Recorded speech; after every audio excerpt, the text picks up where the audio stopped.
Hi dears, good evening. പുതിയൊരു promo review വിശേഷങ്ങളിലേക്ക് എല്ലാവർക്കും സ്വാഗതം. അങ്ങനെ ഇപ്പോൾ റാമോഹൻ ഉള്ളത് ഹോസ്പിറ്റലാണ്. അയാൾക്കാണെങ്കിൽ ചെറിയൊരു ബ്ലോക്ക് ഉണ്ട്. അതുകൊണ്ട് തന്നെ അയാൾക്ക് അർജന്റായിട്ട് ഒരു സർജറി വേണമെന്ന് അവരുടെ ഫാമിലി ഫ്രണ്ടായിട്ടുള്ള ഡോക്ടർ അറിയിക്കുന്നുണ്ട്. അദ്ദേഹത്തിന്റെ ക്ലിനിക്കിലാണ് റാമോഹൻ ഉള്ളത്. ആ സമയത്ത് തന്നെ സർജറി നടത്താനുള്ള സൈനും കാര്യങ്ങളെല്ലാം ഇഷ നിറ കണ്ണുകളോടുകൂടെ ഇട്ട് കൊടുക്കുന്നു. റാമോഹനാണെങ്കിൽ ഒന്ന് കണ്ണു തുറന്ന് നോക്കാൻ പോലുള്ള ശേഷിയില്ല. ആ ഒരു അവസ്ഥയിലാണ് അയാളുള്ളത്. ആ സമയത്ത് തൻ്റെ പപ്പ കൂടെ ഇല്ലാതായാൽ താൻ ഈ ലോകത്ത് തനിച്ചായി പോകുമല്ലോ എന്ന് ഓർത്തിട്ടാണ് അവൾക്ക് സങ്കടം. കാരണം അബിയുടെ കാര്യങ്ങളൊന്നും തന്നെ കൃത്യമായിട്ട് അറിയാനായിട്ട് കഴിയുന്നതേ ഇല്ല. എങ്കിലും അവൾ ബുദ്ധിപൂർവ്വം ചില കാര്യങ്ങൾ കൈകാര്യം ചെയ്യുന്നു. ഇതിനിടയ്ക്ക് തന്നെ ഈ അഭിഷേക് ഇങ്ങനെ വേദന കൊണ്ട് പുളയുന്നുണ്ട്. കാരണം അവൻ്റെ ഫോൺ എടുത്തു മാറ്റി, വീൽ ചെയറും എടുത്തു മാറ്റി. ഇത്രയൊക്കെ ചെയ്തിട്ടാണ് ദേവബാല അവനോട് അതിക്രൂരമായി വീണ്ടും വീണ്ടും ഓരോ കാര്യങ്ങൾ ആവശ്യപ്പെടുന്നത്. അതുകൊണ്ട് തന്നെ അഭിഷേകിന് വല്ലാത്ത സങ്കടമുണ്ട്. ഈ സമയത്ത് ഇഷയോടൊന്ന് സംസാരിക്കാനും ഇഷയൊന്ന് കാണാനും എല്ലാം അവൻ അതിയായി മോഹിക്കുന്നുണ്ട്. പക്ഷേ തനിക്ക് ഇഞ്ചിഞ്ചായിട്ട് ഇവിടെ കിടന്ന് മരിക്കാനാണല്ലോ വിധി എന്നോർത്തിട്ട് മാത്രമാണ് അഭിഷേകിന് സങ്കടം. എന്നാൽ പ്രമീളയാണെങ്കിൽ അവിടെയുണ്ട്. പ്രമീളയ്ക്ക് അറിയില്ല ഈ ദേവബാല എങ്ങനെയാണ് അബിയെ നോക്കുന്നതും കൈകാര്യം ചെയ്യുന്നതും എന്നുള്ള കാര്യം.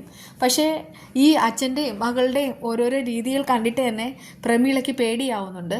ഇതിപ്പോൾ അബി അവിടെ ഒട്ടും സുരക്ഷിത അല്ലാന്ന് അവർക്ക് തോന്നുകയും ചെയ്യുന്നു. അതുകൊണ്ട് തന്നെ ആരോടും പറയാതെ, ആരും അറിയിക്കാതെ അഭിഷേകിൻ്റെ റൂമിൻ്റെ വാതിൽ പതിയെ ആ പ്രമീള ഒന്ന് തള്ളി തുറന്ന് നോക്കാണ്.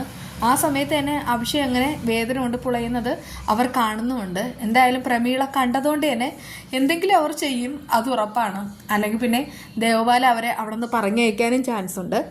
എന്നാലും ഇഷ പപ്പയുടെ കാര്യങ്ങൾ നോക്കുന്നതിനിടയിൽ തന്നെ അബിയുടെ കാര്യം നോക്കാനും മറക്കുന്നില്ല. അതുകൊണ്ട് തന്നെ അവൾ നേരെ മൊബൈൽ എടുത്തിട്ട് ആ ചന്ദ്രബാബുവിനെ വിളിക്കുന്നു. എന്നിട്ട് പറയുന്നുണ്ട്, ചന്തുവേട്ട ഒരു വിഷയമുണ്ട്.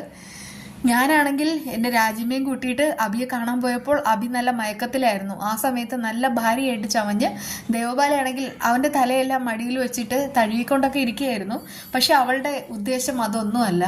വെറുതെയാണ് അവൾ ഓരോന്ന് കാട്ടിക്കൂട്ടുന്നത്. കാരണം ഞാൻ ഇറങ്ങാൻ നേരത്ത് പല്ലവി മോൾ വിളിച്ചിരുന്നു. അവൾ പോയപ്പോഴും അത് തന്നെ അവസ്ഥ. അബി കണ്ണു തുറക്കുന്നില്ല. അബി ബോധാവസ്ഥയിലാണ് കിടക്കുന്നത്. എന്നിട്ട് ദേവബാല ഞങ്ങളോട് രണ്ടുപേരോടും പറഞ്ഞത് മരുന്നിൻ്റെ സെഡേഷനിൽ അബി ഉറങ്ങുകയാണെന്ന്. പക്ഷെ അതൊന്നുമല്ല. അബി അങ്ങനെ ബോധം കെട്ട് ഉറങ്ങുകയില്ല. എനിക്ക് ഉറപ്പായിട്ടുള്ള കാര്യമാണ്. ഇതിപ്പോൾ അവൾ എന്തോ ഒരു മരുന്ന് കൊടുത്തിട്ടുണ്ട്.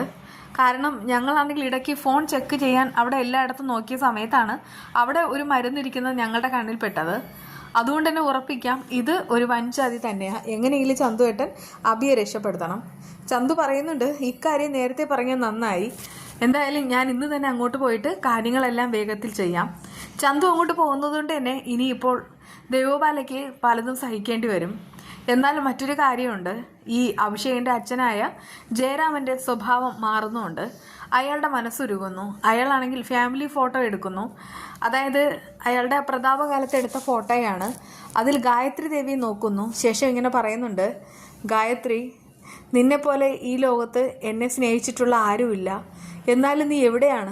നീ എവിടാ പോയിരിക്കുന്നത്?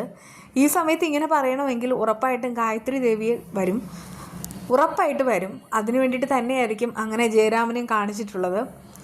അങ്ങനെ ഗായത്രി ദേവി വന്നു കഴിഞ്ഞിട്ട് അബിയോട് അച്ഛനെപ്പറ്റി കാര്യങ്ങളെല്ലാം പറഞ്ഞാൽ ചിലപ്പോൾ അബി ക്ഷമിച്ചെന്നും വരാം. എന്തായാലും അതൊക്കെ ഇനി അടിപൊളിയായിട്ടുള്ള മുഹൂർത്തങ്ങൾ തന്നെയാണ്. ചന്തു എന്തായാലും നാളെ തന്നെ അബിയെ കാണാൻ പോകും, അബിയെ രക്ഷിക്കും. എങ്കിൽ ഭ്രാന്തിയായ ദേവബാലയ്ക്ക് കിട്ടുന്ന ശിക്ഷ എന്ത്? കാത്തിരുന്ന് കാണാം. ഈ റിവ്യൂ ഇഷ്ടമായെങ്കിൽ ഒന്ന് സബ്സ്ക്രൈബ് ചെയ്യും.